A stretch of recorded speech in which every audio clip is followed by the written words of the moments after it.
complete dominance. 98 pitches, 71 for strikes, and DeRosa first pitch strikes as well. Went on MLB.com. It says he's finding the next gear. Is the guy behind you? It perfectly said. He really is. He's coming into his own as a frontline ace, and you have to have success. Success breeds confidence, and then you start to believe. I had a chance, 30-15 spring training preview, to sit down with Hunter Greene and interview him for a while. I want to start this with some sound, him talking about kind of coming into this season a little bit differently because of the success that he had had in the second half of last year. Take a listen. There's almost times where you have to have another form of validation in the game. You know, you get drafted. Yeah. That's a stamp of validation. You got to have success. Yes. Minor leagues, you get punched in the mouth, right? Yeah. Then you find some success. Then you get called up, another stamp of validation. And then you struggle, you get punched in the mouth again in the big leagues.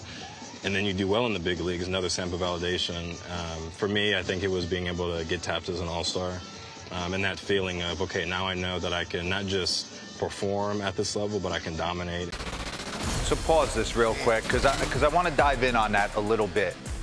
That's the second overall pick coming out of high school. He was considered can't miss. My point being, everyone will get humbled by this game at some point. The guys you watch on a nightly basis are the mental monsters. Yes, they're super talented, but they sit alone in their room and question it just like everyone else, and they find a way to pick themselves up and keep working when no one's watching. And that's exactly what Hunter Greene did. You want to talk about setting the tone? We know he's got an electric fastball. Let's get into it. A couple at bats. This is the first AB of the game. He comes out against Pittsburgh. There's 100 right down Broadway. No deviation. 0-1, there's 99. 0-2, what do you think he's throwing to the leadoff hitter? Get out of here. He thinks it's inside. Go back to the bench. This ball has got a third of the plate, 99 miles an hour, just completely dominant, setting the tone, knowing he's probably only got 2 or 3 guys in that lineup. Pause this for me real quick. That he's going to have to contend with, Brian Reynolds being one of them. Bring up the first board for me. I want you to take a look at what he's done since the start of 2024. He's third in MLB in ERA. ERA plus, the plus is just park adjusted because he pitches in one of the toughest parks to pitch in the game. It's an absolute airport there. Opponent's batting average, which I always looked at, he's first, $1.74. What does that tell you? Weak contact, no one's really squaring him up. Opponent OPS, hard hit per swing percentage, I mean, up and down the line. So what do you do when you have that big time stuff and you're feeling it? Let's get back into the tape. Pound the strike zone. You get guys 0-1, they start to question where you're going after that. The only problem is that you can't come off this heater. Bring up the next board for me.